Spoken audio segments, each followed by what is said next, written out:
sana katika kongamano letu ambalo tumekuwa nalo kuanzia siku ya Jumatano hadi siku ya leo Jumapili. Niruhusu niwaletee mtumishi wa Mungu Pastor Susan Wekesa ambaye anaenda kunena nasi kuhusu uinjilisti. Uinjilisti unasaidia. Hata mimi ndio niingia katika nyumba ya Bwana, kuna watu walinena pamoja nami wakanielezea uzuri wa Yesu, kwa maana leo hii niko katika nyumba ya Bwana. Kwa hivyo karibu, ninaamini ya kwamba mtabarikiwa na mtumishi wa Mungu anaponena pamoja nasi. Karibuni sana. Baba wetu na Mungu wetu, katika jina la Yesu, pokea sifa, pokea utukufu, kwa sababu wewe uko katika nyumba. Wepo wako uko pamoja nasi. Asante Bwana, maana neno lako ni pumzi yako Bwana. Neno lako ni hai, neno lako lina uwezo wako. Wakati unapolituma haliwezi likakurudia bure. Asante Bwana, maana tumelipokea kwa jina la Baba na la Mwana na la Roho Mtakatifu. Tunaomba tukiamini, tunasema amen. Jina langu naitwa Pastor Susan Wekesa. Nimeokoka, Yesu Kristo ni Bwana. Nafanya na hili kanisa la Bible Way Restoration Church Bokoli, nikiwa chini ya bishop wetu aliye katika nyumba, Bishop Simon Wekesa, nikiwa msaidizi na mke wake. Situmshangilie Bwana. Kwa hivyo nataka kukaribisha wasikilizaji wangu na watazamaji wangu wa PENDO TV ya kwamba wakati na majira haya tuko hapa ni kwa sababu ya hili kongamano, na kongamano hili limekuwa la baraka mno. Kongamano hili, unapotaka kujua kile kichwa ama theme ya kongamano letu, ya kwamba hii ni Impact Conference. Yesu Kristo aliachilia huduma 5, wengine akawafanya wawe mitume, wengine wawe manabii, wengine wawe wainjilisti, wengine wawe wachungaji, wengine wawe walimu. Yesu Mwana wa Mungu aliachilia hizi huduma 5 ili wewe na mimi, ukiwa unafanya kazi katika hizi huduma, unaweka impartation katika maisha ya watu. Haleluya. Bwana Yesu asifiwe. Sio kuringa na kusema mimi ni muimbaji, kwa hivyo nitabaki tu mimi miaka yote. Haleluya. Sio kusema mimi ni mtume nitabaki hilo miaka yote. Hapana. Sio kusema mtume vile leo nimepata promotion ya kwamba nitakuwa hilo miaka yote. Bwana Yesu asifiwe. Mpaka nikaweza kuinua wengine. Can somebody say ministry by impartation? Sema na nguvu. Ministry by impartation. Hallelujah. We are here to cause impartation. Mtu apate impartation. Wakati Pastor Lilian akiwa mwimbaji aliinuliwa na Mungu akisimama, wewe pale chini unasema Mungu, natamani nikaweze pia kuinuliwa, nikaimbe. Mwinjilisti nimekuja na sinangani kuleta ujumbe, maana kuna kitu Mungu anaweka ndani mwangu. Ninaposimama rakama yanda, nahitaji wainjilisti hapa, wainjilisti hapa wakaweza kuinuka, waseme hata kama hakuna kisomo, sisi ni masikini, sisi ni akina nani. Mwingine anasema mimi sura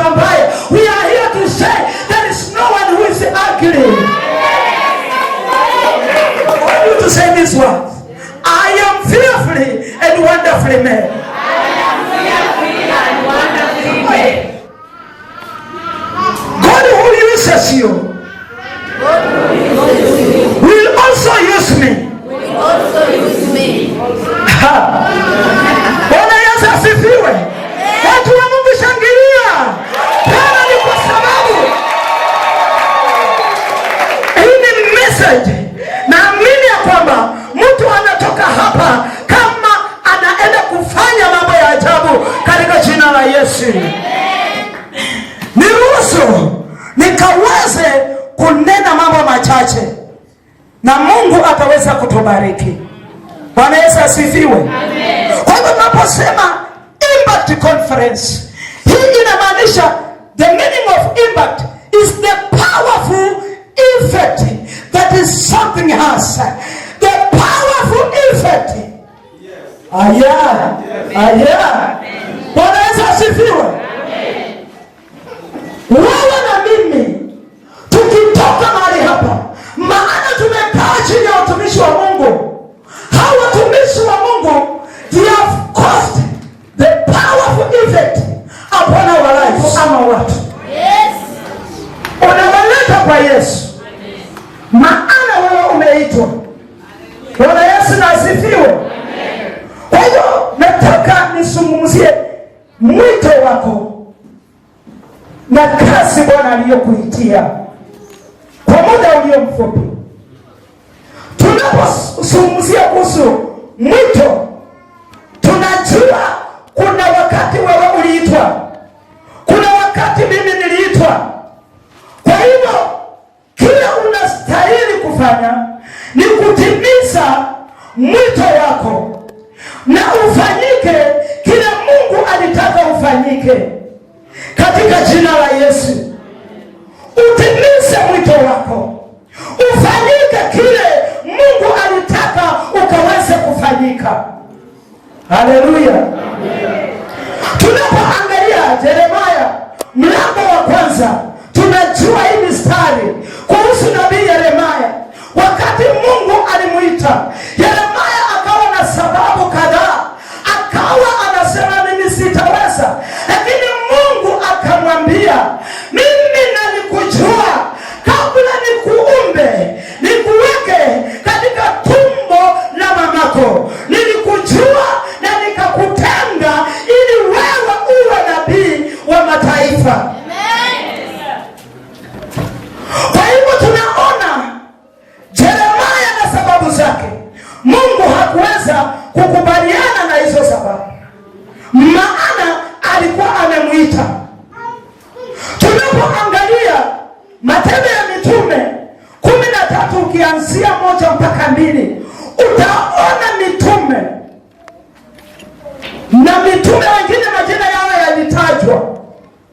Biblia inasema ya kwamba wakati walikuwa wanahudumu mbele za Bwana katika kufunga na kuomba, wakasikia Roho wa Bwana akisema, nitengeni Barnaba na Sauli kwa kazi niliyowaitia. Na mitume wakafunga, wakaomba, wakawaekelea mikono na wakawaachilia waende wafanye kazi yenye Mungu aliwaitia. Somebody in the house, amen. Say amen. Amen. If you are in the house, say amen. Amen. Kwa hivyo ni vizuri tunapozungumzia kuhusu spiritual empowerment, tunaona vile Roho Mtakatifu akiwa ndani mwetu anatunenea, anatusaidia tuelewe kile tumeitiwa kufanya. Wewe umeitwa, na mtu mwenye ameitwa ni vizuri aishi maisha yaliyo tofauti na wengine. What I've written, the calling upon your life will make you live differently. Mwito juu ya maisha yako utakufanya wewe uishi tofauti na wengine katika jina la Yesu. Haleluya. Konga jirani, umwambie ya kwamba wewe umeitwa. Msaidia elewe umeitwa. Hiyo ndio sababu uko mahali hapa. Kwa hivyo mwito juu ya maisha yako unakufanya wewe uishi maisha tofauti na wengine. Lakini sasa kwa nini tunafanana na wengine? Tunasengenya vile wanasengenya, tunafaa vile wanafaa, tunaongea vile wanaongea, tunaenda njia moja vile wanaenda hiyo njia. Kwa nini hakuna utofauti? Praise the name of Jesus. Amen. Somebody say sacrifice without say worship without sacrifice. Worship without sacrifice. Sema tena, worship without sacrifice. Worship without sacrifice. What you are doing, yes, you are worshiping God, but you are not sacrificing all that you have. Look at the way you are dressing. You dress like others because hautaki kutoa mwili wako uwe dhabihu mbele zake Bwana. Angalia vile unajiinua, vile unajikonga kifua, unasema mimi nisipokuwako hakuna yule ataimba, hakuna yule atacheza kipo. Sacrifice. Bwana Yesu asifiwe. Una kipawa lakini hauwezi ukafunga, hauwezi ukaomba. Uko tu pale unatuletea tu vitu kwa madhabahu. Yaani unawasha strange fire on the altar. Siku moja kitaumana. Ambia mtu siku moja kitaumana. Siku moja kitaumana. Mwambie kutuletea hii mioto migeni. Kitaumana. Worship without sacrifice. Mtu mwenye anaitwa anastahili kujua jinsi ya kujitoa, jinsi ya kumtumikia Bwana katika jina la Yesu. Kwa hivyo ninapoingia kwa nafasi yangu, sema nafasi yako mama. Wewe na mimi kuna kazi yenye sisi zote tunastahili kufanya, na huu ni uinjilisti. Maana Matendo mlango wa kwanza mstari wa 8 ukasema kwamba ukishapokea nguvu wewe tutafanyika mashahidi wa Kristo Yesu. Tutamshuhudia huyu Yesu kuanzia Yerusalemu, tuende wapi? Judea, tuende Samaria, na tuende ulimwengu wote. Ulimwengu wote. Wewe na uoga wako utafanya hii kazi kwa njia namna gani? Kumbuka wakati uliokoka ulikuwa unashuhudia kila mmoja, unasema mimi ni John Simiyu, I'm born again, I'm saved. Lakini saa hizi unasafiri na mtu, unatoka hapa unaenda Nairobi, lakini hautawahi mwambia kwamba mimi ni fulani wa fulani na nimeokoka. Uinjilisti, sema uinjilisti. Hii ndio kazi tunataka tuchocheane. Tukitoka katika kongamano hili, tukirudi kule tumetoka, tunaenda kufanya kazi, tunaenda kuwafikia watu wengi. Kwa hivyo uinjilisti ni kufikia wale wenye wamepotea, wale wenye wanaishi katika dhambi. Tunastahili kuwafikia katika jina la Yesu. Na napozungumzia kuhusu uinjilisti, wacha nikwambie, this is the heartbeat of our God. Mtundo wa moyo wa Mungu. Mtu nisaidie useme hayo maneno haraka haraka, kwa sababu muda wangu unaisha. Nisaidie jamani. Hebu ufanye vile moyo unatunda. Kuja hapa duniani alikuja ni kwa sababu alitaka kutimiza mapenzi ya Baba. Alijua Baba amemtuma niende ulimwenguni ili nikaweze kuwaleta wengi katika ufalme wa mbinguni. Mtu aseme amen. Amen.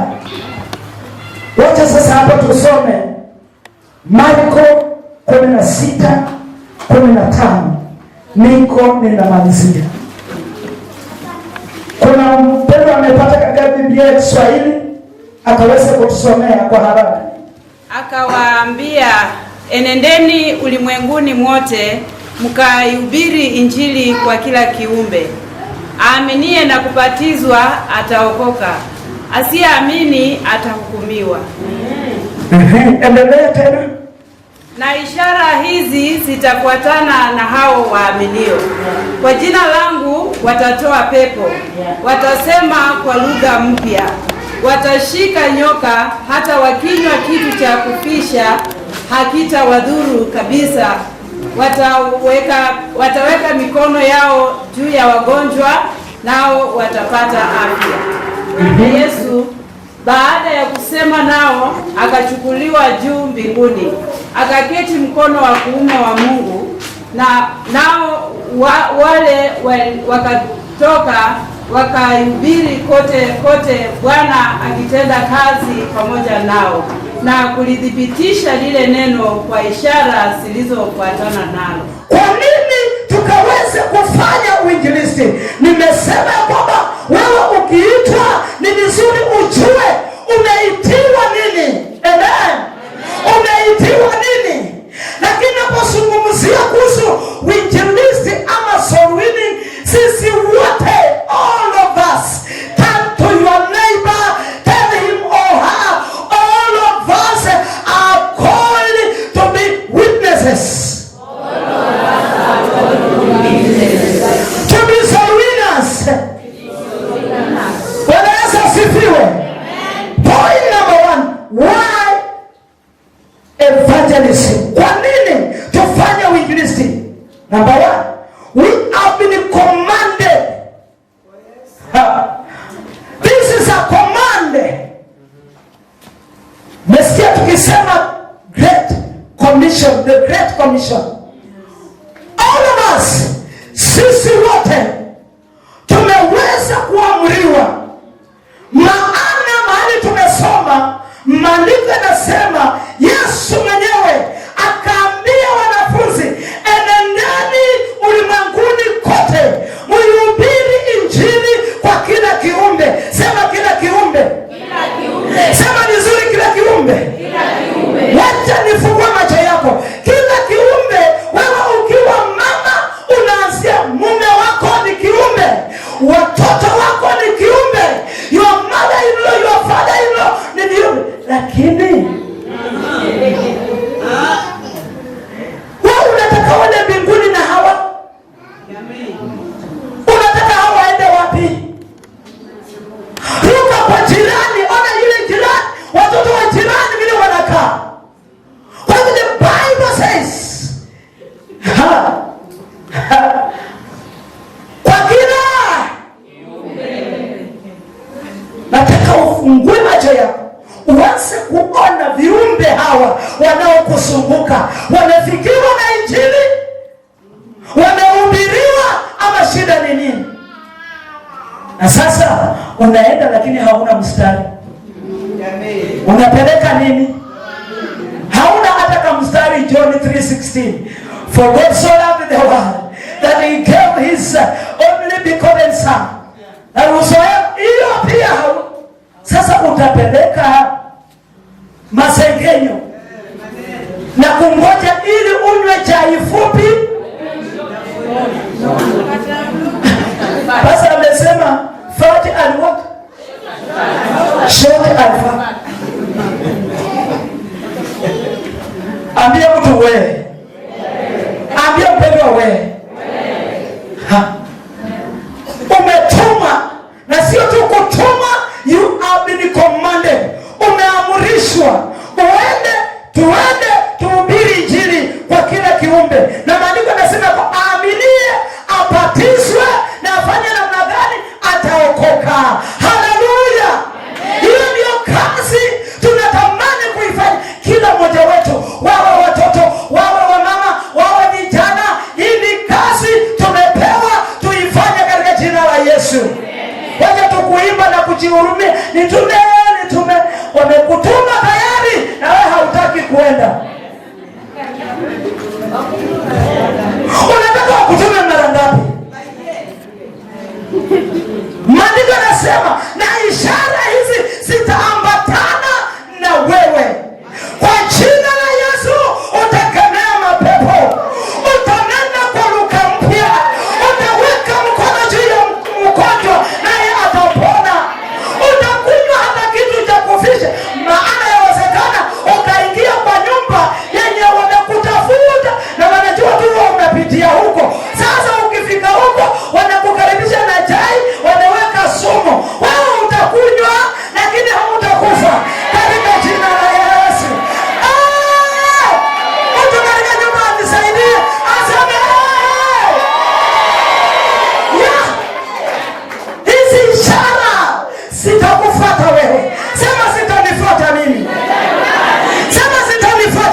mchungaji.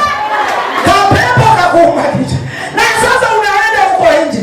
Ukemea mapepo mengine yenye kama watoto wasikie. Unastahili kumhamisha. Bwana Yesu asifiwe. Lakini ishara hizi sema ni zangu. Nitakemea mapepo. Nitanena katika lugha mpya. Sasa lugha mpya umeachia wengine. Umeachia tu Pastor Susan. Ni wewe unastahili upokee hii katika jina la Yesu. Yaani imagine uweke mkono juu ya mgonjwa. Watu wengi wako na style na fashions za kukemea mapepo. Lakini mwana wa Mungu anayejua ya kwamba amepewa mamlaka, amepewa uwezo, yeye anajua kile cha kufanya. Sio kujiandaa ati unakemea mapepo, ukonge chini mkuu, riswa ikikushinda. Anyway, hata wanafunzi pia walijaribu njia zote na wakashindwa. Pia wao unajaribu wakiwia hia. Sema tuko hapa. Tusaidiane. Mwingine ni kupiga makofi.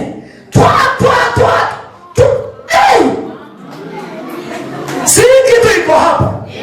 Hata waje tuanze kukemea mapepo saa hizi. Utasikia makofi.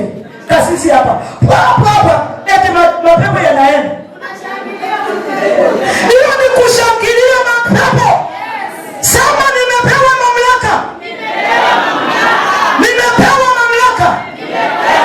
Na hayo mamlaka unaweza tu kuyatumia na kuamrisha mapepo toka na muende katika jina la Yesu.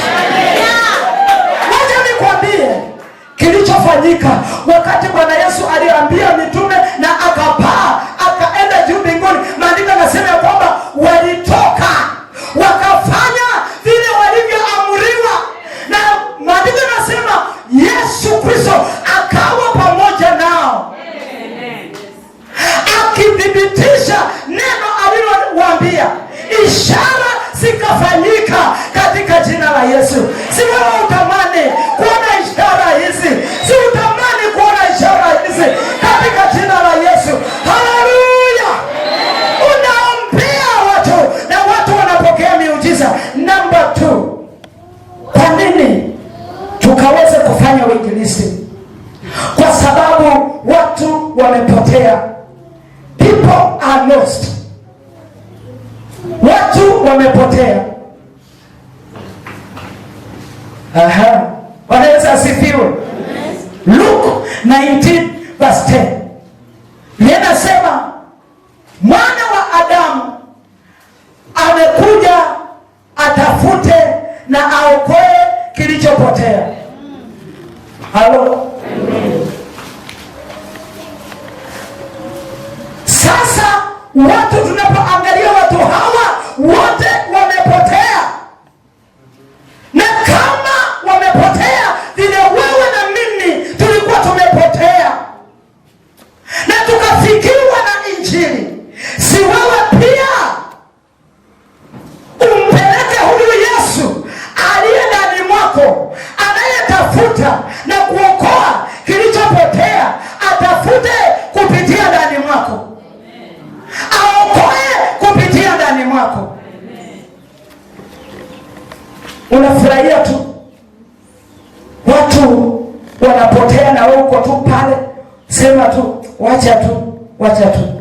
Tunastahili kutoka na tukaweze kuihubiri Injili ili watu wetu wenye wamepotelea katika ulevi, wamepotelea katika usharati, wamepotelea katika usinzi, wakaweze kumrudia Kristo, maana alikuja kuwaokoa. Number 3,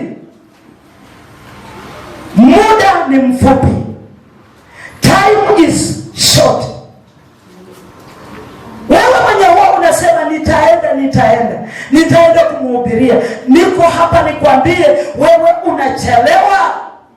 Watu wengi wamekufa wenye hawangekufa kama wewe ungeliwafikia wakati Mungu alitaka uwafikie. Kwa hivyo wewe na mimi tumepewa kazi tuwafikie katika jina la Yesu Kristo.